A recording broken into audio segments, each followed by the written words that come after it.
Hari-hari makan sayur kubis, minum air bergelen-gelen tapi najis masih keras macam batu? Anda dah salah makan sayur dan salah cara minum air. Pakar gastro-usus bongkarkan rahsia ini. Air yang anda teguk tu langsung tak sampai ke usus besar. Semuanya bertukar jadi air kencing dan dibuang begitu sahaja. Dengar sini, kandungan serat dalam kubis sebenarnya sangat sedikit.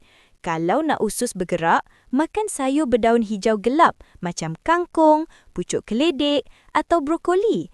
Jumlah serat sayur-sayur ini jauh menggilis kubis. Serat ini bertindak seperti rangka span di dalam usus yang bantu mengembangkan najis anda.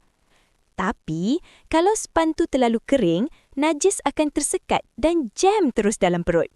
Minum air kosong pula terlalu cepat diserap badan. Jadi, anda perlukan taktik rahsia ini. Mula makan air berbentuk gel.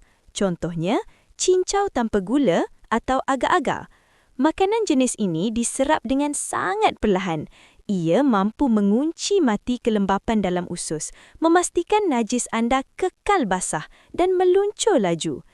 Lain kali, kalau stres dan rasa nak makan benda bergoreng, tukar kepada buah avokado. Kandungan seratnya adalah 5 kali ganda lebih tinggi daripada kubis.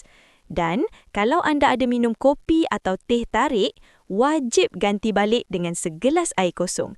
Sebab sifat diuretik minuman tu akan memerah usus anda jadi bertambah kering. Jangan lagi membabi buta makan kubis semata-mata. Beri usus anda sedikit air jeli. Malam ini, cubalah buat. Ikuti saya. Jom rungkai formula kehidupan.